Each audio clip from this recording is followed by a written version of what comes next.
佩洛西终于离开了台湾，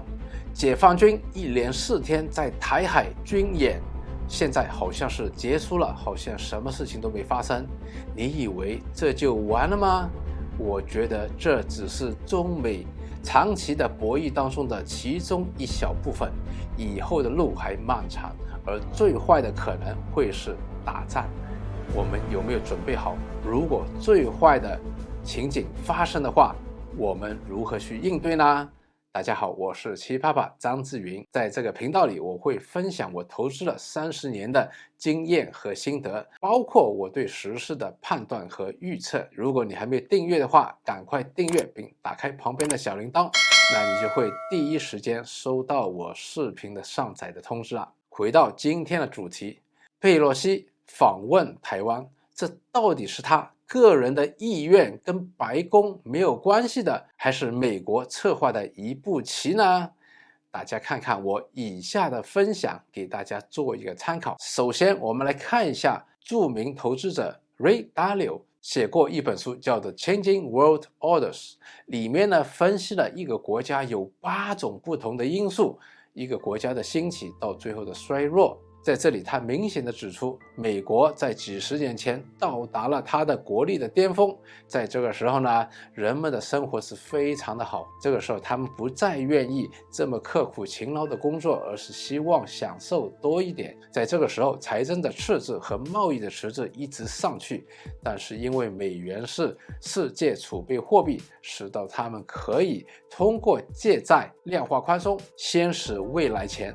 也在用全世界的钱，使到他们可以源源不断的消费，比他们所生产的要多。慢慢的，美国的势力呢在往下走。而在这个时候呢，中国大陆自从改革开放之后，一帮勤奋的中国人开始学习西方的先进的管理，加上中国人本身就愿意吃苦耐劳，特别是加入了 WTO 之后，成为了世界的工厂。除了贸易年年有盈余，有了庞大的外汇储备，在教育、科研各方面都是一直在追赶美国。如果这个趋势继续的话，在可见的未来，中国会超越美国，成为世界的老大哥。当然，美国是绝对不愿意，也会尽他的一切的办法，使到美国继续保持世界一哥的地位。我们看一下之前曾经威胁过美国的苏联和日本，在80年代的末期，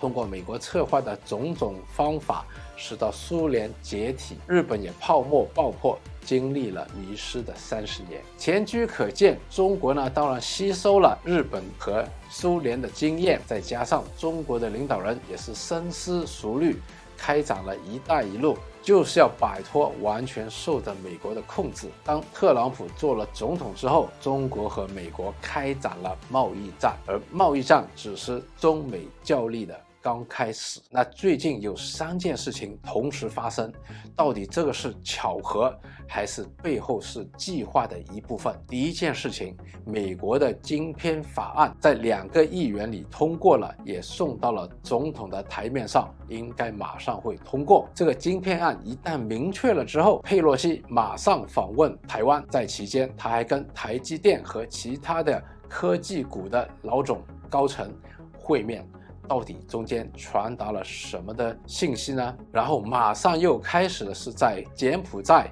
举行的世界外长会议。那中国呢，事前多次警告，如果佩洛西访问台湾，中国会采取多种严厉的行动。其实这正好是中了美国的圈套。佩洛西果然访问台湾，中国开展台海军演。在这个时候， G7 国家的外长在柬埔寨聚在一起，看到中国在台海的军演，联合声明谴责中国的这一系列的军事行动。大家可以想象，在这个时候，美国其实是大赢家，因为他不费一兵一卒，联合了他要联合的盟国。那我们回到了美国晶片法案，为什么美国要有这个晶片法案呢？因为半导体，特别是半导体的生产和设计，牵涉到一个国家的命运，而中美翻了脸之后，可见在未来美国会不给中国用它的半导体，不想中国在半导体里面赶上。但是美国虽然在设计晶片里面很强大，在生产方面很多的生产是在韩国和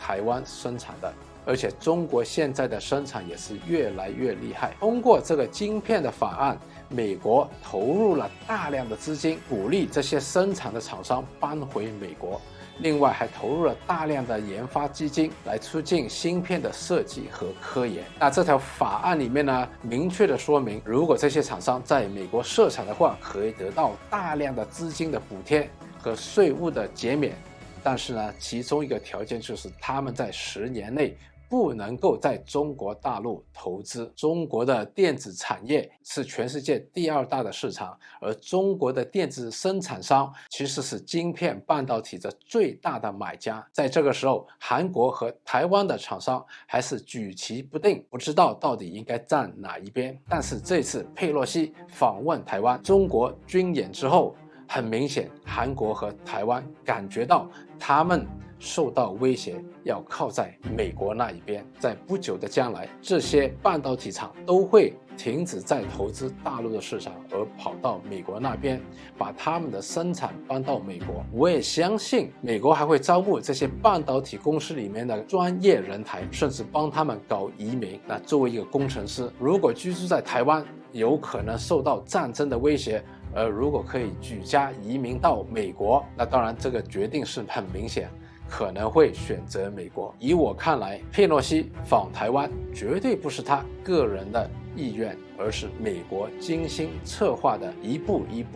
棋子当中的其中一步。那如果中国大陆攻打台湾的话，美国会不会跟中国开战呢？我们来回顾一下美国这次在2次战争当中扮演的角色。在91、92年的海湾战争当中，美国是有直接出兵的。在今年的俄乌战争当中，美国是没有出兵，只是提供了物资给乌克兰和经济的制裁。那当中有什么不一样呢？很明显，海湾战争科威特石油很多，对美国的价值很多，而且科威特和其他的阿拉伯国家有钱去给美国赚出兵，而他面对的对手是伊拉克，相对来说没有核武。这次他面对的是俄罗斯，而乌克兰呢，相对来说它的经济价值没有那么高，所以美国这一次没有直接的出兵。那以后如果台湾受到攻击的话，那就要看美国在这个时候还有没有东西要依赖着台湾，所以要看这个晶片的方案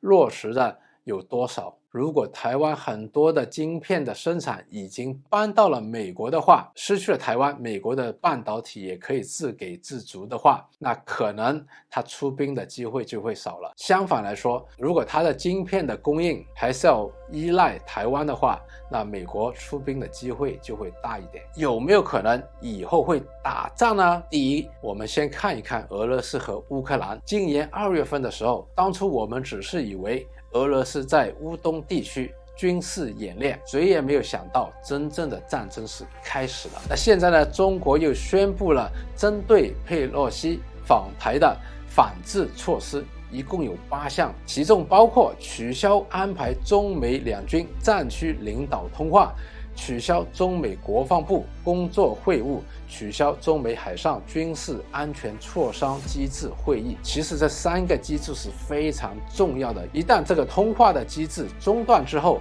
是非常危险的。那我们知道美国和中国都拥有核武，所以在这里呢，充分的军事沟通是非常重要的，避免误会。因为没有这个沟通的机制的话，国与国之间会互相揣测对方会不会先发制人发射核弹武器，所以有可能他们也会 preempt 先发制人，一旦看到人家可能会发射核武的时候，首先在这边按上核武的武器，把人家的核武设备打垮。在这里可能一个小小的误会，使到本来不会发生的军事冲突变成了一场世界大战。现在中国是终止了中美双方军事的通话机制，这是非常非常危险的。那我们也看到，美国已经在为这个最坏的情景做准备了。我们刚才提到的晶片方案，就是要把半导体的生产搬到美国本土。那为什么美国不能从台湾进口或者韩国进口呢？就是因为在这个最坏的情景里面，台湾一旦失守的话，美国的半导体的生产和供应会被中国卡脖子，所以美国事先已经把在海外生产的半导体搬到美国本土。所以美国也这样做，我们也应不应该为最坏的可能做好充分的准备呢？在这里呢，我要澄清一下，我希望我也认为最坏的可能打仗这个机会在现在还是非常非常非常小的。但是就像 fire drill 消防演练，不是等到火灾发生了我们才措手无策 panic， 而是事先我们演练 so that 一旦真的火灾发生的话，我们可以有条有理的马上逃生。那我们先来预练一下，万一中美开战的话，有什么事情会发生？那这里呢，我们参考一下俄乌战争发生了之后，欧美对俄罗斯做了一些什么的制裁。首先，在经济和金融制裁方面，把大部分的俄罗斯的银行排除在国际支付的系统 SWIFT 系统之外，也就是说，俄罗斯基本上不能够用外汇跟其他的国家做交易和支付。然后呢，他们在 NASDAQ 和纽约的证券交易所暂停了一些俄罗斯公司的股票的买卖，也禁止了美国的公民和俄罗斯中央银行进行任何的交易。另外呢，还禁止了俄罗斯的船进入美国和欧洲的港口，完全停止供应晶片和半导体给俄罗斯，也冻结了俄罗斯央行和他的领导人海外的资产。而在航空方面呢，也不让俄罗斯的飞机飞越欧美的领空。一旦中美发生战争的话，美国也会马上制裁中国，